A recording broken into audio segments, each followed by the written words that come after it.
سلام، وقتتون بخیر باشه. من بعد این مدت طولانی برگشتم و میخوام در مورد یه سری اطلاعات جدیدی که به دست آوردم باهاتون صحبت بکنم که حتما خیلی به دردتون میخوره.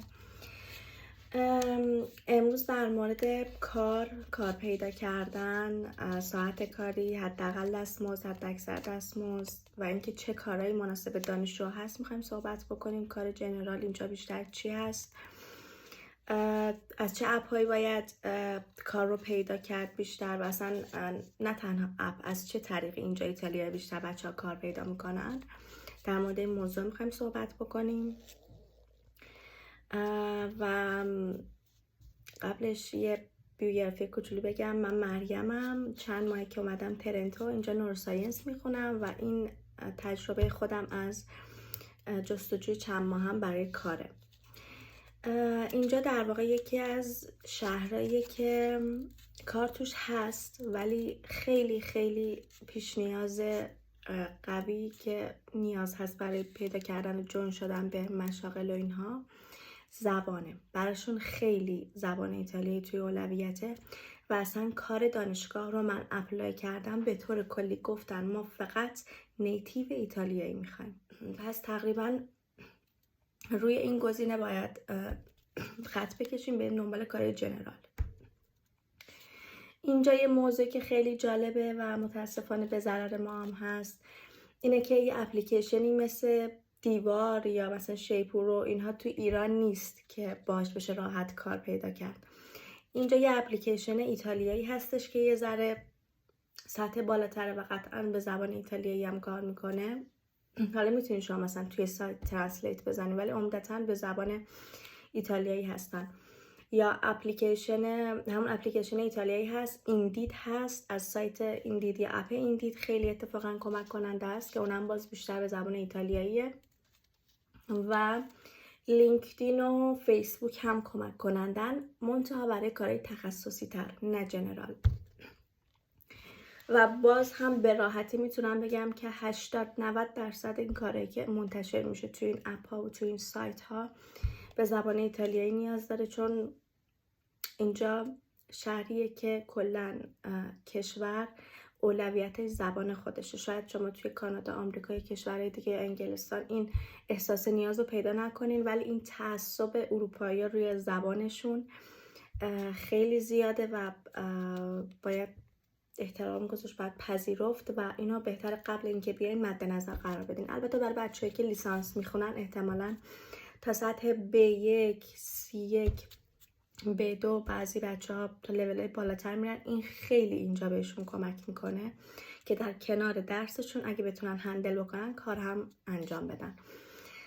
دستمزدها تقریبا از ساعتی 7 یورو تا 10 یورو هست. حالا یکی بخواد بی‌انصافی بکنه ساعتی 6 یورو هم میده بدون دانشجوی اینترنشنالی.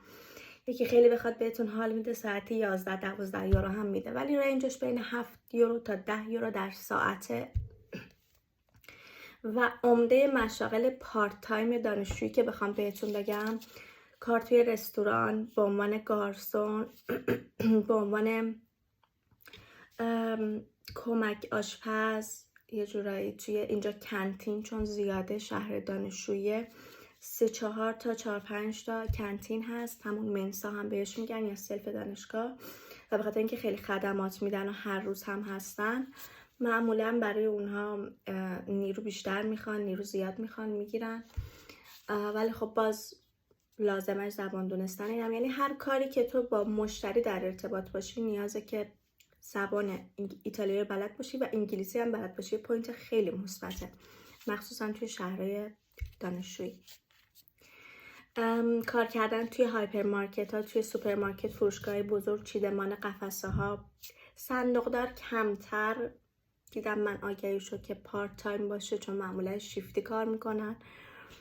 و کار رستورانی بهتون گفتم متاسفانه خیلی کارهای سطح بالایی نیستن، نمیشه بهشون حساب کرد. کارهای تمیزکاری و کلینینگ و این چیزا هم هست که کار خدماتی درآمدشون خوبه، کافیه و شیفتی کنار میان، پارت تایم کنار میان و نیازی به زبان هم خیلی اوقات ندارین، اما باید بگم که کارهای جنرالی که یک دانشجو میتونه انجام بده عمدتاً ایناست. یا اپراتور باشین، اپراتور ایستگاه قطار باشین، اپراتور شرکت باشین. اگه شغلای پرستاری بخواین، حداقل مدرک لیسانس رو ازتون میخوان. خیلی مثلا برای پرستار بچه میخوان استخدام بکنن، گواهینامه ماشین میخوان. به خاطر همین توصیه من بهتونه که حتما اگه گواهینامه دارین ایران، بین المللی بکنین و با خودتون بیارین. یا هر لایسنس دیگه، هر مدرک دیگه از هر مهارتی که دارین حتما ترجمه شده یا بین المللیشو بگیرین و با خودتون بیارین. اینجا خیلی به دردتون میخوره. اینا به طور کلی بود، ولی ما خیلی دسته های دیگه، خیلی کارهای رنج زیادی کار داریم، ولی عمدتاً زبان نیاز دارن، مهارت نیاز دارن و مدرک همینطور. سابقه کاری هم توی سایت ها عنوان میشه معمولا. ولی اگه پیشنهاد من، اگه نظر منو بخواین، اینه که یه رزومه از تجربه کاریتون، از زبانی که بلدین، لول زبان ایتالیایی یا انگلیسیتون، کارهایی که تو ایران انجام میدادین، مدرکایی که دارین، سنتون، شماره، آدرس، اینا که میان، رشته که میخونین، همه رو توی یک رزومه خیلی مرتب با عکس خودتون بذارین. اگه لینکدینتون آپدیت شده است، لینک لینکدین هم بذارین و توی ایندید آپلود بکنین.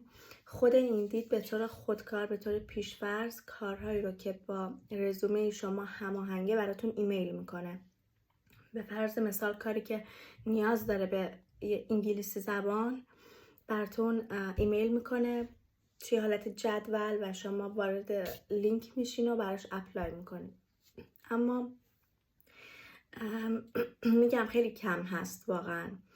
دیتا آنالیز، این کاری که من خیلی زیاد دیدم. پروموتر، دیتا آنالیز، کار توی رستوران، کار توی آفیس، پرستار، خیلی زیاد. اتفاقا امروز یه شغل بیشتر از 10 تا پرستار میخواست، ولی حداقل مدرک لیسانس، سابقه کار پرستاری باید داشته باشه طرف، باید حداقل 1 سال 2 سال این کار رو انجام داده باشه و آشنا باشه. اونا خیلی براشون مهمه که شما توی کار تخصصی که میخواین شرکت بکنین، حتی چیدمان قفس‌های فروشگاه، یه اکسپریانسی داشته باشین و همینجوری یکی وارد کار نشین. اما در هر صورت باز خیلی بستگی به شانس داره، بستگی به پیگیری شما داره. هر روز آگهی‌ها رو باید چک بکنید، به روز بکنید. و اینجا یه پوینت مثبت دیگه هم که داره، یه فرصت شغلی دیگه، اینه که شما داگ سیتر بشین. یه اپ هست به اسم روبر، اپ ها میتونین نصب بکنین و بابت حالا نمیشد نگهداری، یعنی هم نگهداری میتونین بکنین، هم بیشتر برای قدم زدن و بازی با سگ انتخاب میکنین. خیلی هم مرحله پیچیده‌ای داره تا اینکه شما رو انتخاب بکنن به عنوان یه داگ سیتر یا پت سیتر کلن. اما مراحل رو میگذرونین، همه سوالاتش رو جواب میدین، به همه اطلاعات خیلی ضروری نیاز داره. همه رو که تکمیل کردین، پروفایلتون ساخته شد، اون موقع اگه کسی نیاز داشته باشه، برای مثال ساعتی 10 یورو میپردازه برای اینکه شما سگش رو پیاده روی ببرین و انتخاب اون شخص هم در نهایت با شماست که اصلا با اون سگ اوکی باشین، قبلا تجربه داشته باشین. خیلی مهمه. شما که ایران پت دارین، خیلی راحت تر میتونین اینجا این کار رو انجام بدین، از تجربتون استفاده بکنین. برای که تقریبا خیلی یه جمعیت خیلی زیادی چون حیوان خونگی دارن، شما میتونین به راحتی وارد این کارم بشین و شاید اگه شانس داشته باشین درآمد خیلی خوبی هم کسب بکنین. پروفایلتون منتها خیلی تخصصی خوب باید ساخته بشه و بعد به چشم بیاد و هر مقدار کیلومتری که شما کار میکنین با این اپ، یعنی کسی از شما میخواد داگ سیتر باشین، این هی به تجربه شما توی اپ اضافه میشه و این باعث میشه که افراد بیشتر و بیشتری بخوان که از شما براشون کار انجام بدین. و اینکه در مورد کار چیز دیگه که بخوام بهتون بگم، آره عمده کارهای دانشجو ایناست. اگه بخواین کار تمام وقت پیدا بکنین پیدا میشه، نه اینکه نشه، اما امکان این که اگه تو خوابگاهتون رو از دست بدین یا احتمالاً واحدا رو به اندازه کافی نرسونین به دانشگاه خیلی زیاده و متاسفانه اگه واحدتون به حد نصاب نرسه ممکنه بورستون رو از دست بدین. ریسک اینها رو باید قبول بکنیم برای کار فول تایم.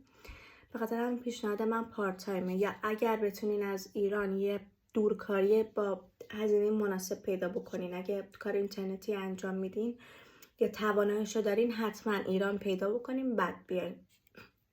کار پیدا کردن اینجا خارج از تخصص بیشتر و بیشتر بستگی به سطح زبان ایتالیایی شما داره، بعدش مهارت و چیزهای دیگه. من اسم اون اپ ایتالیایی که بهتون گفتم و 3-4 تا مورد دیگه که میتونه بهتون کمک بکنه رو توی دیسکریپشن این ویدیو میذارم.